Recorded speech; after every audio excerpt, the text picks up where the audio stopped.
The first thing I want you to notice is these are recent PGA Tour averages, PGA Tour putt conversion percentages. Now, granted, you could say their greens are faster, you could say they break more, you can say they're more difficult. You can say that. But I think our greens at Terra Vita are pretty dang difficult as it is. It's up for question at the very least, and it's folklore at the most, that everything breaks away from that mountain. That may not be the case. On the PGA Tour, best putters in the world only make 38%. So I give you this to say, manage your expectations by this. If the best in the world, the best putters in the world, only make 38% of their putts from 10 feet, expecting to make 90% of them might be a little bit of an overreach. And when you get on the greens, before you psychologically beat yourself up for missing a 6-foot putt, you might want to go, well, I only make 65% of them from 6 feet on the best putters in the world, so it might be easier to forgive yourself and then go on to the next putt with a degree of optimism. You do not know what's about to happen, so you might as well choose optimism. My point is, choose optimism based on some reality. I'm going to stick a tee in the ground where you think you need to start this to make it go in. Show me where. Here. Okay. All right, so I'm going to line this up with the ball.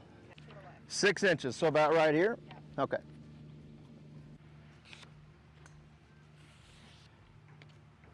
Very nice. Now, how many of you believed that her read was right on the money? Let's test it and see. I don't think you should have to guess when you can measure, but putting is an educated guess, isn't it? Now, how many of you guys would believe that you need to play that much break right there? Is that wider than the width of the hole right there? From your tee to that green line, is that wider than the size of the hole? Sure. Yeah. If the ball rolls between those two ball markers there, if I get the speed just right, that should be pretty close to going in, right? If we go slower, what happens to it?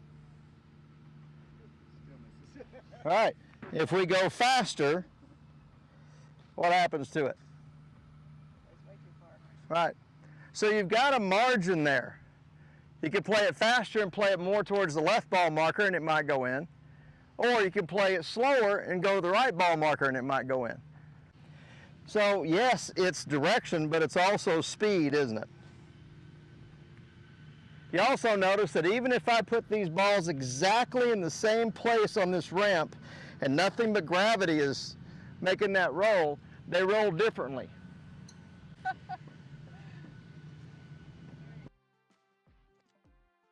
But how many of you would have read that much break? Right there. So number one thing to remember from the day, you probably are gonna underread the break at Terra Vita. But if you're gonna make a mistake, play too much break. You have a much better chance of making it when you play too much break and hit it too easy than you do not playing enough break and hitting it too easy. Or too hard. But in all fairness, it should be science. I mean, It should be, except for the inconsistency of the grass you're putting on. Think about a curb that you step up on. In relation to the ball, that's about how high those imperfections are. A heel print can be like a curb to the ball. So it can deflect off of that. And so you see a ball that looks like it breaks uphill, it probably just bumped into something. Gravity always wins, eventually. But if I put the camera on the ground and you watch this ball roll off the ramp, it would be doing this. Plinkoing off of every little tiny thing. Yes, sir? you have the same angle, same line? Same angle, same line, same speed, and they broke differently because of the inconsistency of the grass we're putting on.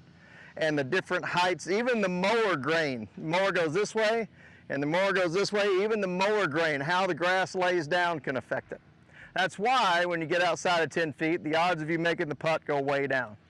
Why should I even try? Well, two putting is a reasonable expectation. If you make it, it's a bonus. Close your eyes, and can you feel the slope in your feet? Close your eyes, and can you feel the slope in your feet? Close your eyes. Can you feel the slope in your feet? Driving range, close your eyes. Can you feel the slope in your feet? You might have seen Adam Scott doing this. And straddling the line that he intended. Why is that? He's feeling the slope with his feet and he's measuring the speed with his fingers. But I encourage you to use feet to read putts. You can feel slopes that you can't see because you're above the ground. If you've ever flown over the Rocky Mountains in a plane, they look this big. So when you're above something, it tends to flatten it out. That's why you see everybody getting down like this, and Bernard Langer even lays on the ground sometimes, so he can see that little subtle slope. From up there, does this putt look like it breaks that much? From up there. All right, walk down here. Everybody walk down here. And now look at that putt and tell me what you see. A lot more break. So the low side read is more accurate. So I encourage you to use your low side reads. So your optics, your ability to read things is really dependent on finding the low spot. And this is an easy way to think about it. If I pour a pitcher of water on the green right here, what direction would it run? So where's the low side? Pretty easy. If you can't tell, guess. It's okay. You with me so far? Okay, let's venture up here.